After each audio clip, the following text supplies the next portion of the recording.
هذا القرآن يوحدنا لطريق الخير يوجهنا الله تعالى أنزله ورسول الله معلمنا هذا القرآن يوحدنا لطريق الخير. السلام عليكم. الحمد لله صلى الله على نبينا محمد وعلى آله وصحبه وسلم تسليما دائما إلى يوم الدين. أما بعد فاتقوا الله عباد الله. വേദിയിലും സദസ്സിലുമിരിക്കുന്ന പണ്ഡിതന്മാരെ, നേതാക്കന്മാരെ,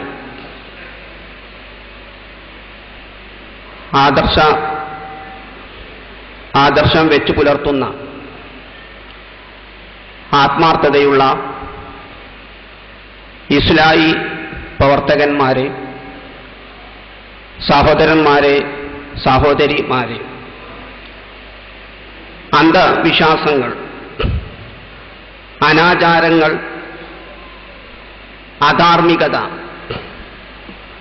മുതലായവയിൽ നിന്നും പരിപൂർണമായി സംരക്ഷിക്കപ്പെട്ട മതമാണ് ഇസ്ലാം. മനുഷ്യരെ ഇവയിൽ നിന്നെല്ലാം മോചിപ്പിക്കുക എന്നതാണ് വിശുദ്ധ ഖുർആന്റെ ഒരു പ്രധാന അവതരണ ഉദ്ദേശം. എന്നാൽ മറ്റുള്ള മതങ്ങളിൽ ദർശിക്കപ്പെടുന്നത് പോലെ അന്ധവിശ്വാസങ്ങളും അനാചാരങ്ങളും മുസ്ലിങ്ങളിലും ഒട്ടും കുറവില്ലാതെ ദർശിക്കപ്പെടുന്നു. ഇതിൻ്റെ കാരണം പ്രധാനമായും രണ്ടാണ്. ഒന്ന്, പ്രമാണങ്ങൾ മനസ്സിലാക്കുന്നതിൽ മുസ്ലിങ്ങൾക്ക് സംഭവിച്ചു പോയ പിഴവുകളും അറിവില്ലായ്മയും. രണ്ട്, പ്രമാണങ്ങളെ സമീപിക്കുന്നതിൽ സംഭവിച്ചു പോയ പിഴവും അറിവില്ലായ്മയും മുൻഗണനാക്രമം തെറ്റിക്കലും.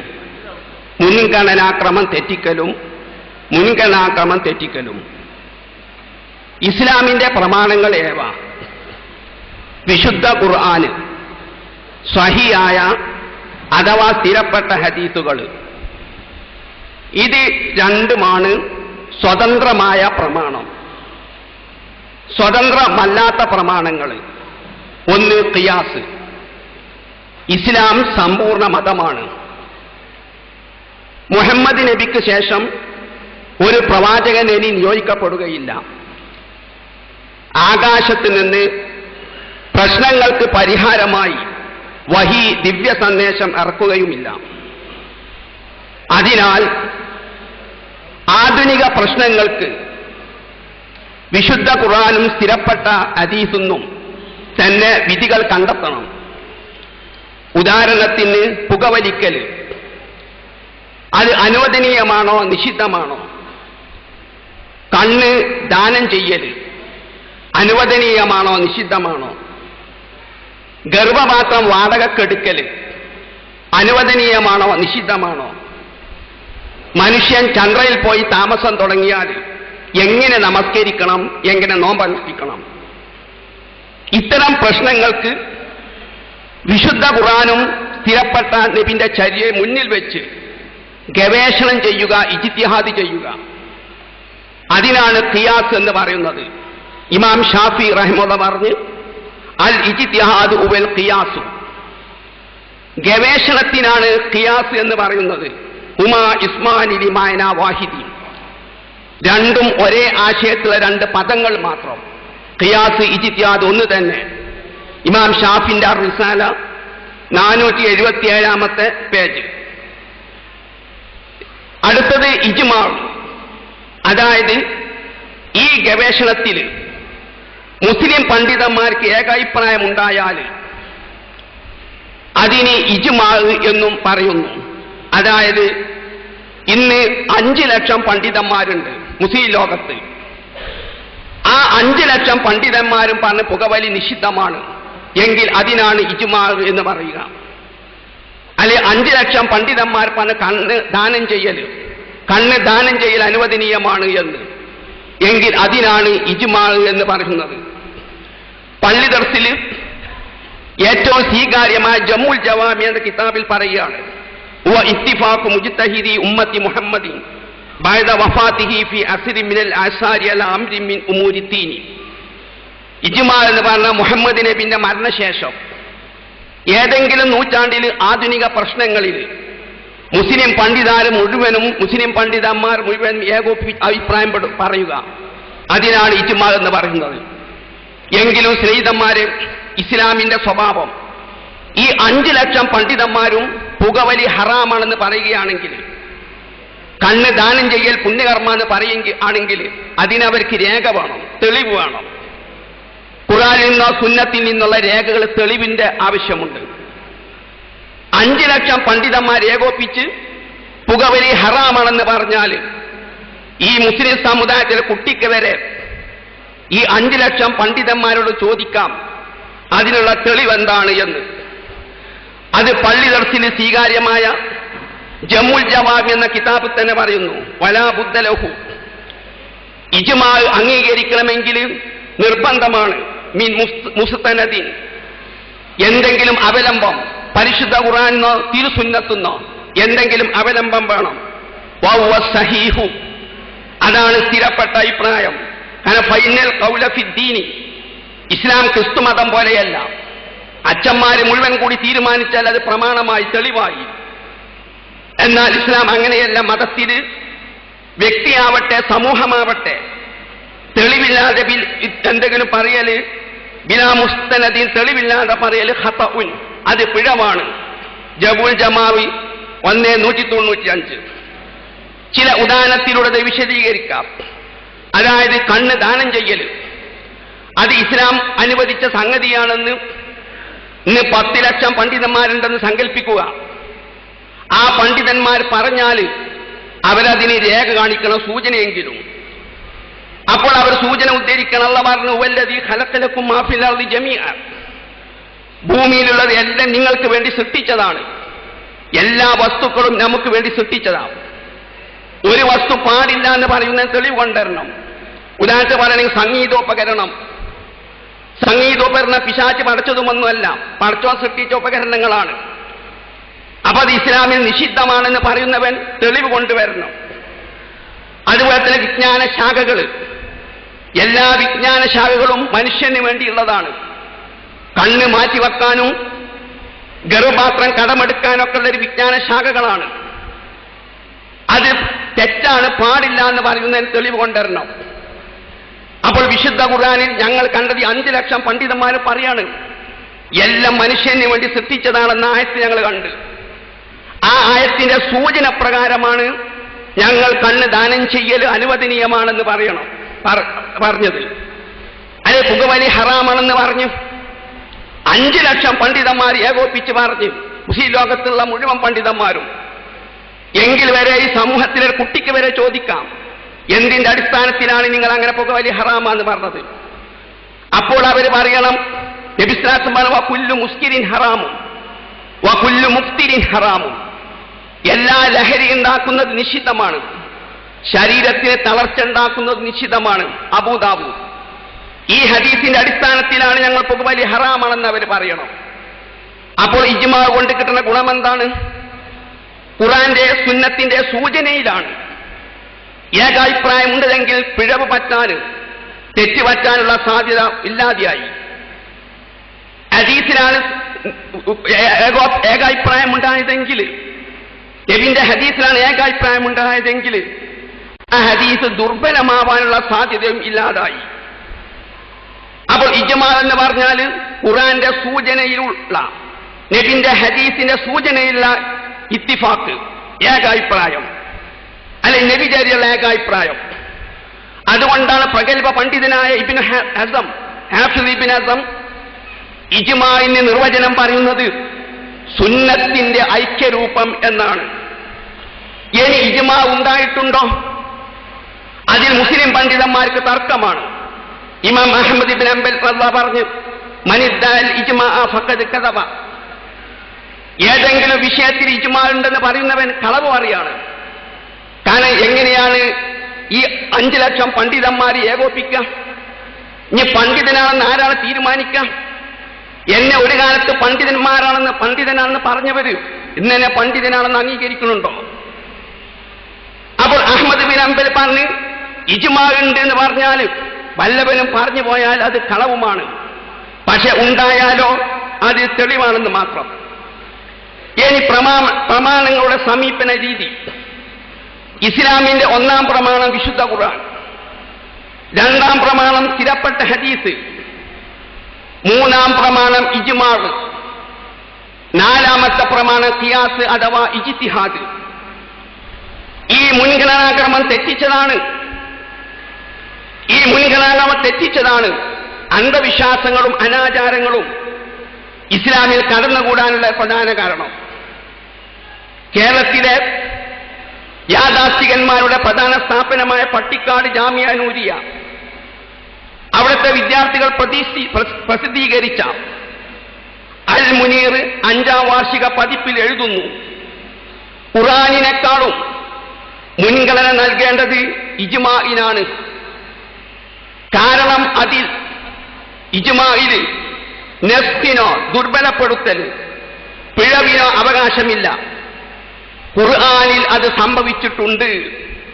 പട്ടിക്കാട് ജാമിയ നൂരിയയിലെ വിദ്യാർത്ഥികൾ പ്രസിദ്ധീകരിച്ച 5-ാം വാർഷിക പതിപ്പ് അൽ മുനീർ 1969-70 പ്രസിദ്ധീകരിച്ചത്, പേജ് 64. അവർ തന്നെ അവരുടെ ഔദ്യോഗിക മാസികയിൽ പറയുകയാണ്, ഖുർആനിലും ഹദീസിലും പറയപ്പെട്ടതിനേക്കാളും ഇമാമുകളുടെ വാക്കിന് മുൻഗണന നൽകുന്നവരാകുന്നു സുന്നികൾ. ഇക്മത്ത് മാസിക 1983 ഫെബ്രുവരി, പേജ് 29. എന്തുകൊണ്ട് ഖുർആൻ 1-ാം പ്രമാണമാക്കി? മുസ്ലിം ലോകം മുഴുവനും എന്തുകൊണ്ട് ഖുർആൻ 1-ാം പ്രമാണമാണെന്ന് പറഞ്ഞു? 1, പദവും ആശയവും അള്ളാഹുവിൻ്റെതായത് ഖുർആൻ മാത്രമാണ്. ഹദീസ് ഇപ്രകാരമല്ല. ആശയം അള്ളാഹുവിൻ്റേത്, പദം നബിയുടേത്, അല്ലെ സഹാബിയുടേത്, അല്ലെ മറ്റുള്ള നിവേദകന്റേത്. അതിനാൽ ഹദീസിന്റെ ആശയത്തിൽ വരെ പിഴവുകൾ സംഭവിച്ചത് കാണാം. ഒരു ഉദാഹരണം മാത്രം ഇമാം മുസ്ലിം ഉദ്ധരിക്കുന്ന ഹദീസിൽ കാണാം. നബിസാസം പറഞ്ഞു, 7 കൂട്ടർക്ക് അർശിന്റെ നീരിട്ട് തരും. അത് ഒരു കൂട്ടര് ഇടത് കൈ ചെലവ് ചെയ്യുന്നത് വലത് കൈ അറിയാത്തവനെന്ന് പറഞ്ഞു. പറയേണ്ടത് വലത് കൈ ചെലവ് ചെയ്യുന്നത് ഇടത് കൈ അറിയാതിരിക്കുക എന്നുള്ളതാണ്. പക്ഷേ മുസ്ലിമിലെ ഹദീസിൽ ഇടത് കൈ ചെലവ് ചെയ്യുന്നത് വലത് കൈ അറിയുകയില്ല എന്നാണ്. കാരണം ഹദീസിന്റെ പദങ്ങൾ മുഹമ്മദ് നബിൻ്റെതും അല്ല, സഹാബിൻ്റെതും ആയിക്കോണമെന്നില്ല, നബിൻ്റെതും ആയിക്കോണമെന്നില്ല, നിവേദകന്റേതാണ്. മനുഷ്യന്റെ സംസാരത്തിൽ പിഴവ് പറ്റും. അതുകൊണ്ട് നിവേദകന് പറ്റിയ വാക്കിൽ പറ്റിയ അബദ്ധമാണത്. പക്ഷെ വിശുദ്ധ ഖുർആനിൽ ലഫ്ളിൽ വരെ തെറ്റുപറ്റൂല. കാരണം ലഫ്ൾ വരെ പടച്ചവന്റേതാണ്, ആശയം പടച്ചോന്റേതാണ്. 2-ാമത്തെ കാരണം ക്രോഡീകരണം. വിശുദ്ധ ഖുർആന്റെ ക്രോഡീകരണം പ്രവാചകന്റെ കാലത്ത് തന്നെ ഇതുപോലെ നിർവഹിക്കപ്പെട്ട്, സഹാബിമാരുടെ കാലത്ത്, നബിന്റെ കാലത്ത് ക്രോഡീകരിച്ച മുസ്ഹഫിൽ നിന്ന് ധാരാളം കോപ്പികൾ പകർത്തിയിട്ട് മുസ്ലിം ലോകത്തിന്റെ പല ഭാഗത്തേക്ക് നിയോഗിച്ചയച്ച്. എന്നാ ഹദീസുകളുടെ അവസ്ഥ അങ്ങനെയല്ല. മുഹമ്മദ് നബിന്റെ ഹദീസ് എവിടെ നിന്നാണ് നമുക്ക് കിട്ടുക? ബുഖാരി, മുസ്ലിം, തുർമദി, അബൂദാവൂദ്, ബൈഹഖി, ഇവരിൽ നിന്നെല്ലാം കിട്ടുക. ഇവരിനെ ബുഖാരി നബിയെ കണ്ടിട്ടുണ്ടോ? ഇല്ല. സഹാബിമാരെ കണ്ടിട്ടുണ്ടോ? ഇല്ല. സഹാബിമാരെ കണ്ട താബീങ്ങളെ കണ്ടിട്ടുണ്ടോ? ഇല്ല. അതിന് ശേഷമുള്ളവരെയാണ് കാണുന്നത്. എന്ന് പറഞ്ഞാൽ നബിന്റെ വഫാത്തിന് ശേഷം ചില ഹദീസ് പണ്ഡിതന്മാർ 200 കൊല്ലത്തിന് ശേഷം ജനിച്ചു, ചിലർ 300 കൊല്ലത്തിന് ശേഷം, ചിലർ 400 കൊല്ലത്തിന് ശേഷം ഇമാം ബൈഹഖി ജനിക്കുന്നത് ഹിജ്റ 384 മരണപ്പെട്ട് 458 ഹാക്കിം മരിക്കുന്നത് 405 അതിനാൽ ഹദീസുകളിൽ തള്ളേണ്ടതും കൊള്ളേണ്ടതുമുണ്ട്. മുസ്ലിം ലോകത്ത് ഈ വിഷയത്തിൽ ഏകാഭിപ്രായമുണ്ട്, അഥവാ അഭിപ്രായ ഭിന്നത ഉദ്ധരിച്ചിട്ടില്ല. മൂന്നാമത്തെ കാരണം, ഗണ്യതമായ അറിവ് ഖുർആൻ കൊണ്ട് മാത്രമേ ലഭിക്കുകയുള്ളൂ. മുത്തവാത്തിറായ ഹദീസ് ഉണ്ടെങ്കിൽ മുത്തവാത്തിറായ ഹദീസ് കൊണ്ടും എന്ന് പറഞ്ഞാൽ ഞാൻ ചൈന കണ്ടിട്ടില്ല, ജപ്പാൻ കണ്ടിട്ടില്ല. പക്ഷെ എത്രയോ ആളുകൾ ചൈന കണ്ടവരുണ്ട്, ജപ്പാൻ കണ്ടവരുണ്ട്. അവരുടെ റിപ്പോർട്ട് ഒരിക്കലും കളവാവാൻ സാധ്യതയല്ല. ഇതുപോലെ മുഹമ്മദിൽ എന്നൊരു സംഘ സഹാബത്ത് ഉദ്ധരിക്കാം.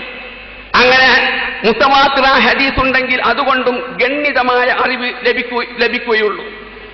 നേരെ മറിച്ച് ബുഖാരി മുസ്ലിം ഉദ്ധരിച്ച മുത്തഫഖുൻ അലൈഹി ഹദീസ്, ആ ഹദീസ് കൊണ്ട് തന്നെ ഇൽമുൽ യഖീന് കിട്ടുകയില്ല. ഇൽമു കിട്ടുമെന്ന് ഇബ്നു ഹസം പറഞ്ഞു. ആ ഇബ്നു ഹസം തന്നെ ഇൽമുൽ യഖീന് കിട്ടുമെന്ന് പറയുന്നില്ല. ഇൽമുൽ യഖീന് കിട്ടുക വിശുദ്ധ ഖുർആനെ കൊണ്ടും മുത്തവാത്തിറ ഹദീസ് കൊണ്ടും മാത്രം. കാരണം ഒരൊറ്റ ഉദാഹരണം, സഹീഹ് ബുഖാരിയിലെ ആദ്യത്തെ ഹദീസ് നബി സല്ലല്ലാഹു അലൈഹി വസല്ലം പറഞ്ഞ് ഇന്നമൽ അഅ്മാലു ബിന്നിയാത്ത്, പ്രവർത്തനമൊക്കെ നമ്മുടെ ഉദ്ദേശം കൊണ്ടാണെന്നാണ്. ഇതാണ് സഹീഹ് ബുഖാരി ആദ്യത്തെ ഹദീസ്. ഇത് ബുഖാരി നബി ഞാൻ പറയുന്നത് കേട്ടെന്ന് പറയണോ? അല്ല. സഹാബത്ത് പറയുന്നത് ഞാൻ കേട്ടെന്ന് ബുഖാരി പറയാണോ? അല്ല. അങ്ങനെ പറഞ്ഞാൽ ഉടൻ തന്നെ മുസ്ലിം ലോകം അത് തട്ടിക്കളയും. കാരണം ബുഖാരി ജനിച്ചത് 194 മരിച്ചത് 256 അപ്പോൾ ബുഖാരി ഈ ഹദീസ് നബിയിലേക്ക് എത്തിക്കണം എങ്ങനെയാണ്? ഹദ്ദസനാ ഹുമൈദി, എന്നോട് ഹുമൈദി പറഞ്ഞു, അദ്ദേഹത്തോട് സുഫിയാൻ പറഞ്ഞു, അദ്ദേഹത്തോട് യഹ്യ ബിൻ സഈദ് പറഞ്ഞു, അദ്ദേഹത്തോട് മുഹമ്മദ് ബിൻ ഇബ്രാഹിം പറഞ്ഞു, അദ്ദേഹത്തോട് അൽഖമ പറഞ്ഞു. അൽഖമ ഉമർ റളിയല്ലാഹു മിമ്പറിൽ വന്ന് പ്രസംഗിക്കുന്നത് കേട്ട് ഉമർ റളിയല്ലാഹു നബി പറയുന്നത് കേട്ട് ഇബ്നുൽ അസ്കലാനി പറയുകയാണ്, മാ മിൻ റാവിൻ, ഒരു നിവേദകനുമില്ല, മിൻ റിജാലിൽ ഇസ്നാദി, സനദിൽ വരുന്ന നിവേദകന്മാരിൽ ഒരു നിവേദകനുമില്ല, ഇല്ല എങ്ങനെയല്ലാതെ വൽ ഖതഉ, പിഴവ് ജായിസുൻ അലൈഹി, അവന്റെ മേൽ അനുവദനീയമാണ്. നുഖ്ബത്തുൽ ഫിക്ർ എന്ന ഇബ്നുൽ അസ്കലാനിന്റെ കിതാബ്, നുഖ്ബത്തുൽ ഫിക്ർ എന്ന കിതാബ്. അവ ഈ കാരണത്താലാണ് ഗണ്യതമായ അറിവ് വിശുദ്ധ ഖുർആൻ കൊണ്ട് മാത്രമേ ലഭിക്കുകയുള്ളൂ. ഇതുകൊണ്ടാണ് മുസ്ലിം ലോകം ഒന്നാം പ്രമാണം ഖുർആനുമായി അംഗീകരിച്ചത്. നാലാം കാരണം, സംശയരഹിതമായ കിതാബ് വിശുദ്ധ ഖുർആൻ മാത്രം. അല്ലാഹു പറഞ്ഞ് ദാലിക്കൽ കിതാബു ലാ റൈബ ഫീ ഹുദൽ ലിൽ മുത്തഖീൻ, സംശയരഹിതമായ സംശയമില്ലാത്ത കിതാബ് വിശുദ്ധ ഖുർആൻ മാത്രമാണ്. അൽ ബഖറ 2, സജദ 2, യൂനുസ് 37. ഈ പ്രത്യേക വിശുദ്ധ ഖുർആൻ മാത്രമാണുള്ളതാണ്. സംശയരഹിതമായ കിതാബ് വിശുദ്ധ ഖുർആൻ മാത്രം. അഞ്ചാമത്തെ കാരണം, ഇന്നാ നഹ്നു നസ്സൽന ദിക്റ വ ഇന്നാ ലഹു ലഹാഫിദൂൻ, ഹിജ്ർ 9. ഈ വിശുദ്ധ ഖുർആനെ ഞാൻ ഇറക്കി, ഞാൻ തന്നെ അതിനെ സംരക്ഷിക്കുമെന്ന പ്രത്യേക സംരക്ഷണം. ഈ സംരക്ഷണം വിശുദ്ധ ഖുർആന് മാത്രമാണ്, ഹദീസ് ഗ്രന്ഥത്തിൽ ഒന്നിനും തന്നെ ഇല്ല. ആറാമത്തെ കാരണം, ഇന്ന ഹാദൽ ഖുർആന യഹ്ദി ലില്ലത്തി ഹി അഖ്വം, വിശുദ്ധ ഖുർആൻ മാത്രമാണ് ഏറ്റവും ചൊവ്വായതിലേക്ക് വഴിതെളിയിക്കുക. ഹദീസുകളിൽ സ്വർഗത്തിലേക്ക് വഴിതെളിയിക്കുന്നതുമുണ്ട്, ഹദീസുകളിൽ നരകത്തിലേക്ക് വഴിതെളിയിക്കുന്നതുമുണ്ട്. ഈ വിഷയത്തിൽ മുസ്ലിം ലോകത്ത് ഏകാഭിപ്രായമുണ്ട്, അതായത് ഭിന്നത ഒരിക്കലും ഉദ്ധരിച്ചിട്ടില്ല. ഏഴാമത്തെ കാരണം, ലാ യഅ്തിഹിൽ ബാത്തിലു മിൻ ബൈനി യദൈഹി വലാ മിൻ ഖൽഫിഹി, ഫുസ്സിലത്ത് 42. വിശുദ്ധ ഖുർആന്റെ മുന്നിലൂടെയും പിന്നിലൂടെയും ഒരു നിലക്കും ബാത്തിൽ അസത്യം പ്രവേശിക്കുകയില്ല. ഈ സംരക്ഷണം വിശുദ്ധ ഖുർആനിനില്ല, അല്ല വിശുദ്ധ ഖുർആന് മാത്രമാണുള്ളത്, ഹദീസ് ഗ്രന്ഥങ്ങൾക്കില്ല. ഇതിലും മുസ്ലിം ലോകത്തെ ഏകാഭിപ്രായമുണ്ട്. അതുകൊണ്ടാണ് ഹദീസുകളെ ലൈഫ് ദുർബലമാക്കി തിരിച്ച്, മൗദൂഅ് മനുഷ്യനിർമ്മിതമാക്കി തിരിച്ച്, ഷാദ് ഒറ്റപ്പെട്ടതായിട്ട് തിരിച്ച്, മഖ്ലൂബ് ആശയത്തിൽ അട്ടിമറിഞ്ഞതായിട്ട് തിരിച്ച്, മുദ്റജ് ആശയത്തിലും പരമ്പരയിലും കടന്നുകൂടിയതായിട്ട് തിരിച്ച്. ഈ 7 കാരണത്താലാണ് മുസ്ലിം ലോകം ഒന്നാം പ്രമാണമായി വിശുദ്ധ ഖുർആനെ കണ്ടത്. ഇനി ഖുർആനാണ് ഒന്നാം പ്രമാണം എന്നതിന്റെ ഉദ്ദേശമെന്ത്? വിശുദ്ധ ഖുർആനാണ് ഒന്നാം പ്രമാണം എന്നതിന്റെ ഉദ്ദേശമെന്ത്? ഇത് ഗ്രഹിക്കുന്നതിലും മുസ്ലിം സമൂഹത്തിന് പിഴവ് സംഭവിച്ച്, ഈ പിഴവുമാണ് അന്ധവിശ്വാസങ്ങളും അനാചാരങ്ങളും കടന്നുകൂടാനുള്ള കാരണം. ഞാനത് ഒന്ന് വിശദീകരിക്കാം. ഉദ്ദേശം ഒന്ന്, അതായത് പ്രശ്നങ്ങൾ ഉണ്ടായാൽ ആദ്യമായി ഖുർആനിലേക്ക് മടക്കുക. ഖുർആനിലേക്കും ഹദീസിലേക്കും മടക്കാനല്ല, ഖുർആനിലേക്ക് മടക്കുക. ഖുർആനിൽ അത് കണ്ടിട്ടില്ലെങ്കിൽ ഹദീസിലേക്ക് മടക്കുക. അത് നബി തന്നെ നമ്മളെ പഠിപ്പിക്കുകയാണ്. ഇമാം ബുഖാരി 7086, മുസ്ലിം 433 ഉദ്ധരിച്ച ഹദീസ്. അതിന് വിശ്വാസ സമൂഹത്തോട് പറയുന്നത്, നിങ്ങൾ ആദ്യം ഖുർആൻ പഠിക്കുക, ശേഷം സുന്നത്ത് പഠിക്കുക. ഈ ഹദീസിനെ വ്യാഖ്യാനിച്ചുകൊണ്ട് ഇബ്രാഹിം അസ്കലാനി പറയാണ്, വഫീഹി ഇശാറത്തുൻ, ഈ ഹദീസിൽ സൂചന ഉണ്ട്, ഇലാ അന്നഹും, ഏതിലേക്ക്, കാനൂ സഹാബത്തായിരുന്നു, യതഅല്ലമൂന ഖുർആന, ഖുർആൻ അവർ പഠിക്കാറുണ്ട്, ഖബല യതഅല്ലമ സുനന, സുന്നത്ത് പഠിക്കുന്ന മുമ്പായിട്ട് ഖുർആനാണ് സഹാബത്ത് പഠിക്കുക. പ്രശ്നങ്ങൾ ഉണ്ടായാൽ ഖുർആനിലേക്കാണ് നോക്കുക ആദ്യം. അതിലില്ലെങ്കിലാണ് പ്രവാചകന്റെ വാക്കുകളുണ്ടോ നോക്കുക. അത് ഫത്തുൽ ബാരി വാല്യം 16 344. ഇനി നബി പ്രവാചകന്മാരെ നിയോഗിക്കുമ്പം നീ എന്തുകൊണ്ട് വിധിക്കും? ഖുർആനെ കൊണ്ട് വിധിക്കും. എടോ, തെറ്റാ നീ പറഞ്ഞത്. ഖുർആനെ കൊണ്ടും ഹദീസ് കൊണ്ട് വിധിക്കെന്ന് പറയില്ല. നബി ഇത് അംഗീകരിക്കും. ശേഷം ചോദിക്കും, ഖുർആനെ കണ്ടിട്ടില്ലെങ്കിലോ? താങ്കളുടെ ചര്യ കൊണ്ട് ഞാൻ വിധിക്കും. ശേഷം നബി ചോദിക്കും, അതിൽ കണ്ടിട്ടില്ലെങ്കിലോ? ഞാൻ ഇജ്തിഹാദ് ഗവേഷണം ചെയ്യും. സഹാബിമാരുടെ ചര്യം അങ്ങനെ തന്നെയാണ്. ഇബ്നു അസ്കലാനി പറയുകയാണ്, ഖറജ ബൈഹഖി ബിസനദിൻ സഹീഹി അൻ മൈമൂൻ ഇബ്നു മഹ്റാൻ ഖാല കാന അബൂ ബക്കർ ഇദാ വറദ അലൈഹി അംറുൻ നദറ ഫീ കിതാബില്ലാഹ് വഇൻ വജദ ഫീഹി മാ യഖ്ലി ബി ഖല. പ്രശ്നങ്ങളുണ്ടെങ്കിൽ അബൂബക്കർ ആദ്യം ഖുർആൻക്കാൻ നോക്കുക. ഖുർആൻക്ക് ഹദീസ് ഒരു കണ്ണ്, ഖുർആൻക്ക് ഒരു കണ്ണ്, ഹദീസിക്കല്ല. ഖുർആനിലേക്ക് നോക്കും. ഖുർആനിൽ കണ്ടാൽ അതുകൊണ്ട് വിധിക്കും. ഖുർആനിൽ കണ്ടിട്ടില്ല, വഇല്ലം യജിദ്, അദ്ദേഹം ഖുർആൻ കണ്ടിട്ടില്ലെങ്കിലോ നബിചര്യയിലേക്ക് മടങ്ങും. ഇനി അസ്കലാനി തന്നെ പറയാം, വ ഉമറു ഹുവല്ലദീ കതബ ഇലാ ശുറൈഹിൻ ഉൻദുർ മാ തബയ്യന ലക മിൻ കിതാബില്ലാഹി ഫത്തബിഹി സുന്നത്ത് ഫത്തബിഹി ഹദൻ ഫലം യതബയ്യന ലക മിൻ കിതാബില്ലാഹി ഫത്തബിഹി സുന്നത്ത് റസൂലില്ലാഹ് വമാ ലം യതബയ്യൻ ബിനി സുന്നത്തി ഫജ്തഹിദ് ഫീ.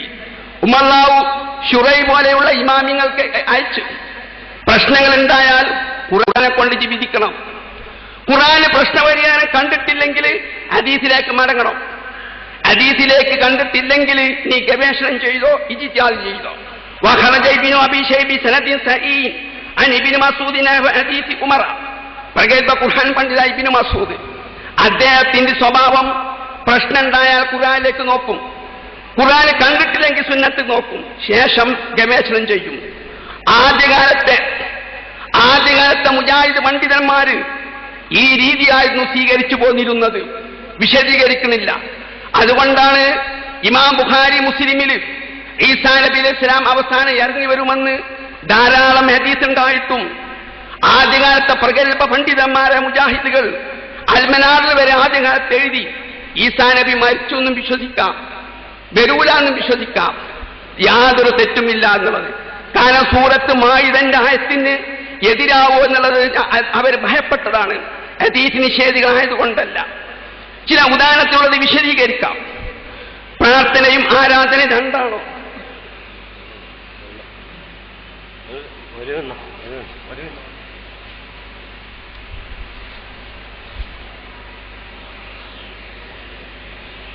പ്രാർത്ഥനയും ആരാധനയും രണ്ടാണോ? നാമും സുന്നി സുഹൃത്തുക്കളും AP വിഭാഗത്തിലെ ജിന്ന് മുജാഹിദുകളും തമ്മിലുള്ള ഒരു പ്രധാന വിഷയമാണിത്. പ്രത്യേകിച്ച് ഡോക്ടർ സലാഹിൻ കോക്കസും പറയുന്നു, പ്രാർത്ഥന വേറെ, ആരാധന വേറെ. പ്രാർത്ഥന ഇല്ലാത്ത ധാരാളം ആരാധനകളുണ്ട്. ഡോക്ടറും കോക്കസും പറയുകയാണ്, അള്ളാഹുവിനെ ഭയപ്പെടൽ പ്രാർത്ഥനയാണ്, പക്ഷേ ആരാധനയാണ്, പ്രാർത്ഥനയല്ല. പടച്ചോനെ ഭയപ്പെടല് ഒരിക്കലും പ്രാർത്ഥനയല്ല. കടവത്തൂരിലെ പ്രസംഗം സീഡികൾ കൈവശമുണ്ട്. എന്തിനാണ് പ്രാർത്ഥനയും ആരാധനയും വേർതിരിച്ചത്? സുന്നികള് മരിച്ചവരെ വിളിച്ച് സഹായം തേടല് പ്രാർത്ഥനയാണെങ്കിലും ആരാധനയല്ല, ശിർക്കല്ല എന്ന് പറയാന്.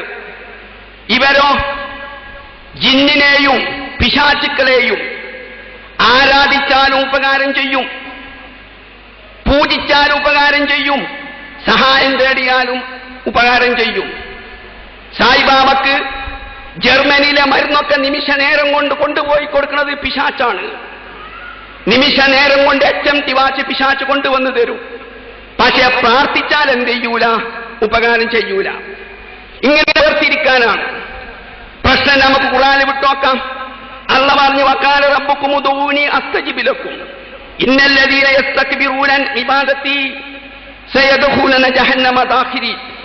നിങ്ങൾ റബ്ബിനോട് പറയുന്നത്, നിങ്ങൾ എന്നെ വിളിച്ചു തേടൂ. ശേഷം അല്ലാഹു ഇന്നല്ലദീന യസ്തക്ബിറൂന അൻ ഇബാദതീന അൻ ദുആഇന പറയേണ്ട സ്ഥാനത്ത് ഇബാദത്തി എന്നാ പറഞ്ഞത്. അവൻ ദുആവും ഇബാദത്തും ഖുർആനിൽ പര്യായ പദമായിട്ട് ഉപയോഗിക്കുകയാണ്. വമന്നല്ലോ അതാണ് ടൈമില്ല. അഹ്കാഫ് വാഴ്ത്തതിലേക്കും സൂറത്ത് മറിയം, ഈ ആയത്തുകളിലെല്ലാം തന്നെ ദുആവും ഇബാദത്തും പര്യായ പദമായിട്ടുള്ള പ്രയോഗിക്കുകയാണ്. അപ്പൊ ഈ വിഷയം നിഷ്പക്ഷമായ മനസ്സോടുകൂടി ഖുർആനിലേക്ക് വിട്ടാല് പ്രാർത്ഥനയും ആരാധനയും ഒന്ന് തന്നെയാണെന്ന് മനസ്സിലാക്കാൻ വലിയ പ്രയാസം സുന്നി പണ്ഡിതന്മാർക്കും ജിന്നി മുജാഹിദ് പണ്ഡിതന്മാർക്കും ഉണ്ടാകുമായിരുന്നോ സുഹൃത്തുക്കളെ? ഒരിക്കലുമില്ല. ഇനി ഹദീസിലുണ്ടോ? അതുമില്ലതാനും. ദുർബലമായ ഹദീസിൽ പോലും പ്രാർത്ഥനയും ആരാധനയും ദുആവും ഇബാദത്തും രണ്ടാണെന്ന് പറയുന്നില്ല. പിന്നെ ഹദീസിലുള്ളതോ ഒന്നാണ് താനും. നബി പറഞ്ഞ ദുആഉ വൽ ഇബാദ, പ്രാർത്ഥനയാണ് ആരാധന. അദ്ദുആഉ മുഖുൽ ഇബാദ, പ്രാർത്ഥന പ്രവേശിച്ചാലേ ഇബാദത്തിനെയാവുള്ളൂ. ഇവര് പറയുന്നത് പ്രാർത്ഥന ഇല്ലാത്ത ധാരാളം ആരാധനകളുണ്ട് എന്ന് ജിന്നി വിഭാഗം മുജാഹിദുകൾ പ്രസംഗിക്കുകയാണ്. അപ്പൊ നോക്കൂ, പ്രശ്നം ഖുർആനിലേക്ക് വിട്ടാൽ നമുക്ക് പരിഹരിക്കാൻ പറ്റുകയില്ല. ഇതേ ഡോക്ടർ തന്നെ മണ്ണാർക്കാട് പ്രസംഗത്തിൽ സുന്നികളുമായി സംവാദം നടത്തേണ്ടി വന്നപ്പം 10 സ്ഥലത്ത് പറയുന്നുണ്ട് പ്രാർത്ഥനയും ആരാധനയും ഒന്ന് തന്നെ. രണ്ടാമതൊരു പ്രശ്നം, മലക്കുകളെ വിളിച്ച് സഹായം തേടാൻ പാടുണ്ടോ? ജിന്നുകളെ വിളിച്ച് സഹായം തേടാൻ പാടുണ്ടോ? സഹായം തേടൽ ശിർക്കാണോ? ഇന്ന് ശക്തമായിട്ട് AP ഭാഗത്തിലെ ജിന്നു മുജാഹിദ് പറയുകയാണ്, ജിന്നുകളെയും മലക്കുകളെയും വിളിച്ച് സഹായം തേടല് ഒരിക്കലും ശിർക്കല്ല. സഹായം തേടിയാൽ ജിന്നും പിശാച്ചും വലിയ വലിയ ഭാരങ്ങളൊക്കെ ദൂരത്തുനിന്ന് നിമിഷ നേരം കൊണ്ട് കൊണ്ടുവന്ന് തരും. കുട്ടിയില്ലാത്തവന് സന്താനത്തെ വരെ നൽകും, സാമ്പത്തിക ശേഷി നഷ്ടപ്പെട്ടവന് സമ്പത്ത് കൊടുക്കും എന്ന് പറയുകയാണ്. നാമും മറുലക്ഷ്യമുള്ള അഭിപ്രായ ഭിന്നതയാണ്. വിശുദ്ധ ഖുർആനിലേക്ക് ഇത് വിട്ടുനോക്കൂ, എത്ര വേഗം പ്രശ്നം പരിഹരിക്കാം.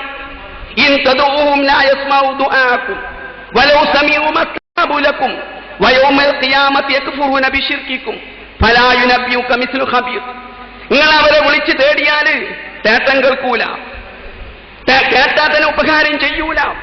പരലോകത്തിന് നിങ്ങളെ ശിർക്കിനെ അവർ നിഷേധിക്കുകയും ചെയ്യും. ഈ ആയത്തിന്റെ പരിധിയിൽ തഫ്സീർ ഖുർത്തുബി അടക്കമുള്ള മുഫസ്സിരിങ്ങൾ മുഴുവൻ പറഞ്ഞ് അമ്പിയാക്കന്മാർ നബിമാര് പെട്ട്, ശൈത്താന്മാര് പെട്ട്, ജിന്ന് പെട്ട്, മലക്ക് പെട്ട്, എല്ലാം പെട്ടെന്ന് പറയാണ്. വമൻ അവല്ലു മിമ്മ യദൂ മിൻ ദൂനില്ലാഹി ഖുലുദുല്ലദീന സഅംതും മിൻ ദൂനിഹി. ഈ തഫ്സീറുകൾ മുഴുവൻ തന്നെ ഒരായത്തുകൾ വ്യാഖ്യാനം പറയാണ്. ഇതിന്റെ പരിധിയിൽ മലക്കും പെടും, ജിന്നും പെടും, എല്ലാം പെടും എന്നുള്ളത്. ഈ ഹദീസിലുണ്ടോ? ഒറ്റ ഹദീസിലെങ്കിലും, സ്ഥിരപ്പെട്ട ഒറ്റ ഹദീസിലെങ്കിലും മലക്കിനെയും ജിന്നിനെയും വിളിച്ചു തേടാനുണ്ടോ? തെളിവുണ്ടോ? ഇല്ല. വാറോല ഹദീസിൽ മാത്രം, മനുഷ്യനിർമ്മിതമായ വാറോല ഹദീസിൽ മാത്രം. ഇവർ ഈ വാറോല ഹദീസിന്റെ പിന്നാലെ പോയി വിശുദ്ധ ഖുർആനെ കൈവിട്ടും കൊണ്ട്. അതുകൊണ്ട് ഇവർക്ക് സംവാദവേളയിൽ, മക്കരപ്പറമ്പ് സംവാദത്തിലും മട്ടാഞ്ചേരി സംവാദത്തിലും ചക്കരപ്പറമ്പ് സംവാദത്തിലും സുന്നി മുസ്ലിയാക്കന്മാർ ചോദിക്കാണ്, ഈ ഇസ്ലാഹി പണ്ഡിതന്മാർ ചോദിക്കാണ്, ജിന്ന് മുജാഹിദോട് ചോദിക്കാണ്, ജിന്നിനെയും മലക്കിനെയും വിളിച്ചു തേടല് ശിർക്കാണോ? അക്ഷരം പറയാതെ വ്യവസ്ഥ വരെ എഴുതാൻ സാധിക്കാതെ സംവാദം മുടങ്ങാണ്. എന്താണ് സ്നേഹിതന്മാരെ ഇവർക്ക് മറുപടി പറയാൻ പ്രയാസം? അള്ളാഹുവിന്റെ ഖുർആൻ പച്ചയിൽ ആയത്തുണ്ടാവുമ്പം എന്റെ മടി ഒരു ഹദീസ് ഉണ്ട്. നബി പറഞ്ഞു, നിങ്ങൾ വിജനമായ പ്രദേശത്ത് പെട്ടാൽ യാ ഇബാദി അറിയിനൂനി, എന്റെ ദാസന്മാരെ നിങ്ങൾ എന്നെ വിളിച്ചു തേടൂ. വാറുവല മനുഷ്യനിർമ്മിതമായ ഹദീസ്. ഈ ഹദീസിന്റെ മുമ്പിൽ ഇവർ അള്ളാഹുവിന്റെ ഖുർആനെ വിടുകയാണ്, പ്രവാചക ചര്യനെ വിടുകയാണ്. നബിന്റെ ജീവിതത്തിൽ എന്തെല്ലാം പ്രതിസന്ധി ഘട്ടമുണ്ടായി. ബദറിൽ മലക്ക് സഹായിച്ചില്ലേ? ഊദില് മുസ്ലിങ്ങൾ തോറ്റ് ബദറിലെ മലക്കിനെ വിളിച്ച് തേടിയ കൂട്ടരെ, ബദറിൽ സഹായിച്ച മലക്കുകളെ, ഊദിന് ഞാൻ പരാജയപ്പെടുകയാണ്, നിങ്ങൾ എന്നെ സഹായിക്കും എന്ന് പറഞ്ഞോ? ഉനൻ യുദ്ധത്തിൽ മുസ്ലിങ്ങൾ ആദ്യകാലത്ത് തോറ്റോടി. ബദറിലെ മലക്കിനെ വിളിച്ച് നബി സഹായം തേടിയോ? സഹാബത്ത് റോമക്കാരും പേർഷ്യക്കാരും ഒക്കെ യുദ്ധം ചെയ്ത് കപടവിശ്വാസികളെ സഹായം സ്വീകരിച്ച്, ജൂതന്മാരെ സഹായം സ്വീകരിച്ച്, എന്നിട്ട് എന്റെ മുഹമ്മദ് നബിന്റെ സഹാബത്തിന് ജീവിതത്തിൽ മലക്കെ എന്നെ സഹായിക്കണ, ജിന്നെ എന്നെ സഹായിക്കണം വിളിച്ച് തേടാതിരുന്നത്? അപ്പോൾ വിശുദ്ധ ഖുർആനെയും സഹാബത്തിന്റെ ചര്യയെയും ഒരു വാറോലക്ക് മുമ്പിൽ ഇവർ ഒച്ചാനിച്ച് നിൽക്കുകയാണ്. നിന്നിട്ട് മലക്കിനെയും ജിന്നിനെയും വിളിച്ച് സഹായം തേടല് ശിർക്കല്ല എന്നിവർ പ്രഖ്യാപിക്കുകയാണ്. മൂന്നാമത്തത്, പിശാച് രോഗമുണ്ടാക്കുമോ? AP വിഭാഗത്തിലെ ജിന്ന് മുജാഹിദുമായി നാമുമുള്ള പ്രധാന തർക്ക വിഷയം ഇതാണ്. എല്ലാ രോഗവും പിശാച്ചാണ് ഉണ്ടാക്കുന്നത്. പ്രത്യേകിച്ച് ഡോക്ടർ സലായി പ്രസംഗിക്കുകയാണ്, പ്ലേഗ് രോഗം പിശാച്ചുണ്ടാക്കുന്നത്, അപസ്മാര രോഗം പിശാച്ചാണ് ഉണ്ടാക്കുന്നത്, എല്ലാം പിശാച്ചാണ് ഉണ്ടാക്കുന്നത്. മുജാഹിദ് പ്രസ്ഥാനവും ജിന്ന് മുജാഹിദും തമ്മിലുള്ള പ്രധാന തർക്ക വിഷയം. ഈ തർക്ക വിഷയം നമുക്ക് എവിടേക്ക് വിടണം? മുസ്ലിം ആകണമെങ്കിൽ വിശുദ്ധ ഖുർആനിലേക്ക് വിടണം.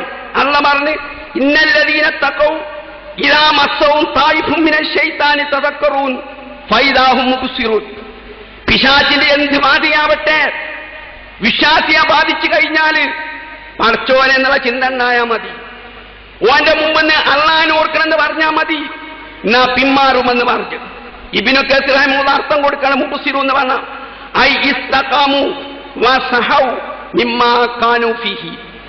എന്ത് ബാധ പിശാചിന്റേത് ഉണ്ടായാലും പടച്ചോൻ എന്നുള്ള ചിന്ത ഉണ്ടായി തെളിഞ്ഞു.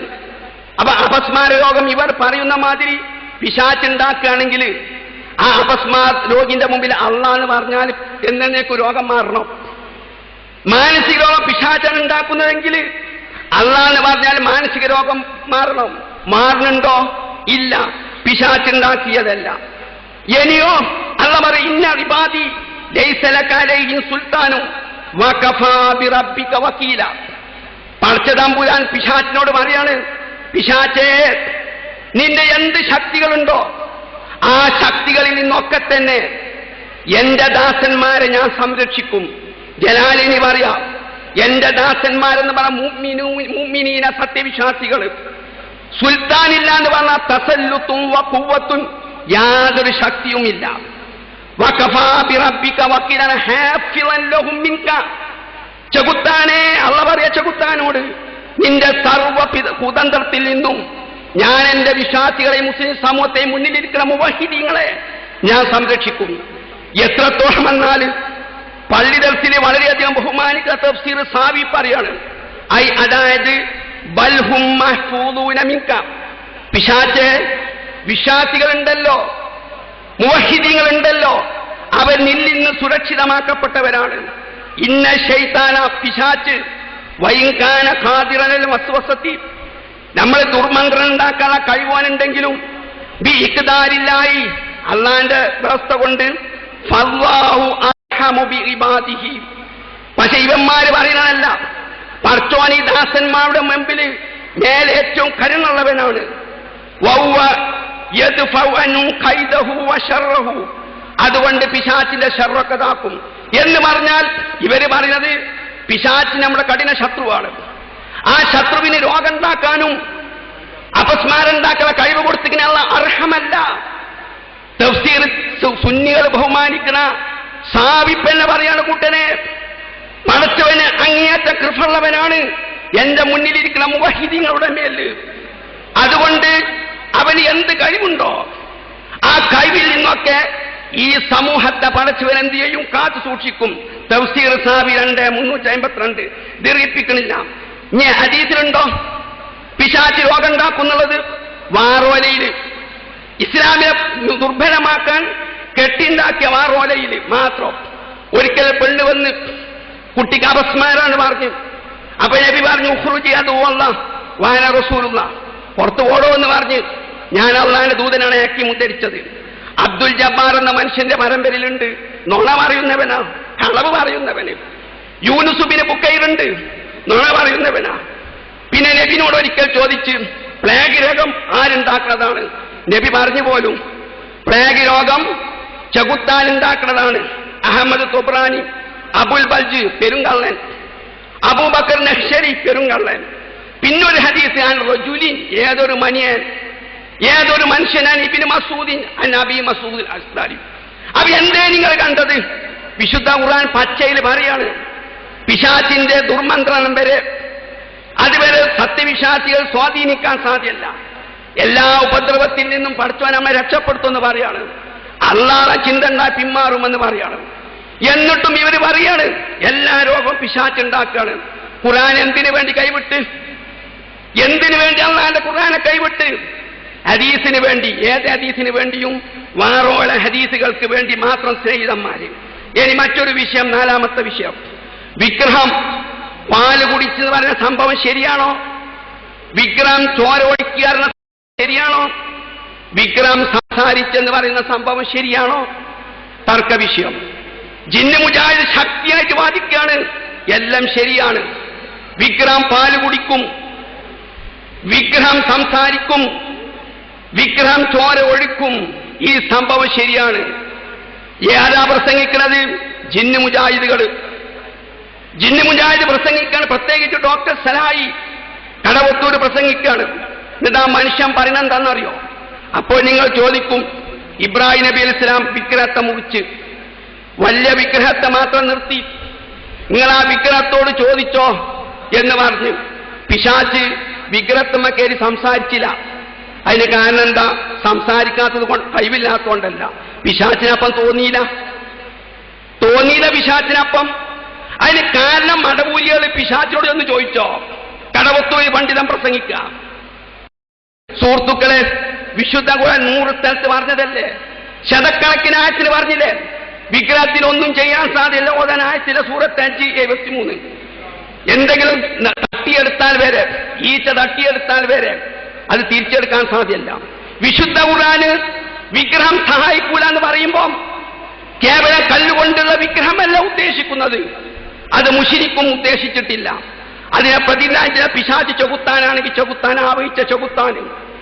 അതിനെ പ്രതിദാനം ചെയ്യുന്ന മഹാന് അവരൊന്നും ചെയ്യൂല. പിശാചാകട്ടെ മഹാനാവട്ടെ ഒന്നും ചെയ്യൂല എന്ന് വിശുദ്ധ ഖുർആൻ പറയാം. 5ാമത്തത്, തൗഹീദ് പറയുവാൻ വേണ്ടി ജീവകാരുണ്യ പ്രവർത്തനം നിർത്തിവെക്കണമോ? യതീം സംരക്ഷണം നിർത്തിവെക്കണമോ? വിദ്യാഭ്യാസ പ്രവർത്തനം നിർത്തിവെക്കണമോ? നാമും ജിന്ന് മുജാഹിദും തമ്മിലുള്ള പ്രധാന തർക്ക വിഷയം. 10 പണ്ഡിതന്മാർ ഇരു ഭാഗത്ത് യോജിച്ചുകൂടി 2ാമത്തെ പ്രബന്ധം 8ാമത്തെ പേജിൽ തന്നെ പറഞ്ഞു, തൗഹീദ് പ്രബോധനം ചെയ്യാൻ വേണ്ടി കുറച്ചു കാലത്തേക്ക് യതീം കുട്ടികളെ സംരക്ഷിക്കൽ നിർത്തിവെക്കണം, സാമൂഹ്യക്ഷേമ പ്രവർത്തനം നിർത്തിവെക്കണം, ജീവകാരുണ്യ പ്രവർത്തനം നിർത്തിവെക്കണം, ഖുർആൻ ക്ലാസ് വരെ നിർത്തിവെക്കണം. മാത്രം എന്നുള്ള പദം തന്നെ പറയാം. എന്നിട്ട് തൗഹീദ് മാത്രം പ്രസംഗിച്ച് നടക്കണം. പണ്ഡിത ചർച്ചയിൽ 10 പണ്ഡിതന്മാർ അവതരിച്ച പ്രബന്ധത്തിൽ വരെ പറഞ്ഞു. നാമും അവരും തമ്മിലുള്ള പ്രധാന തർക്ക വിഷയം. വിശുദ്ധ ഖുർആനിലേക്ക് അടക്കിയാലോ? പ്രബന്ധത്തിൽ സയ്യിദന്മാര് 2ാം പ്രബന്ധം 8ാം പേജ് പറഞ്ഞതല്ലാതെ ഒരു ആയത്തിന്റെ കഷ്ണം വരെ തെളിവ് ഉദ്ധരിക്കാൻ സാധിച്ചിട്ടില്ല. നമുക്കാണെങ്കിലോ ധാരാളം തെളിവ് നമ്മൾ ഉദ്ധരിച്ച്, അറായിത്തല്ലദീ യുകദ്ദിബു ബിദ്ദീൻ ഫദാലിക്കല്ലദീ യദഉൽ യതീം വലാ യഹ്ളു അലാ തആമിൽ മിസ്കീൻ. ഈ എന്നിന്റെ മുന്നിലേക്ക് മുവഹിദ് പറയാം, ഞാൻ തൗഹീദ് പ്രസംഗിക്കാൻ വേണ്ടി ഒരാഴ്ച ജീവകാരുണ്യ പ്രവർത്തനം ചെയ്യൂല, അനാഥനെ സംരക്ഷിക്കൂല, വിദ്യാഭ്യാസ പ്രവർത്തനം നടത്തൂല എന്ന് പറഞ്ഞാൽ നിങ്ങൾ തനിച്ച കാഫിറ, തനിച്ച മതനിഷേധിയാന്ന് ഖുർആനിൽ പറയാണ്. അപ്പൊ 5 പ്രശ്നം ഞാൻ എടുത്ത് പറഞ്ഞ് ഇനി എന്റെ സമയമില്ല സ്നേഹിതന്മാർ, അതുകൊണ്ട് ഞാൻ അതിലേക്കൊന്നും പ്രവേശിക്കണില്ല. അതുകൊണ്ട് അവസാനമായി എനിക്ക് പറയാനുള്ളത്, സുഹൃത്തുക്കളെ, നമ്മുടെ പ്രമാണം അട്ടിമറിച്ച്, പ്രമാണങ്ങൾക്ക് മുൻഗണന അട്ടിമറിച്ച്, അത് കാരണത്താൽ മുജാഹിദ് പ്രസ്ഥാനം പിന്തുടർന്നു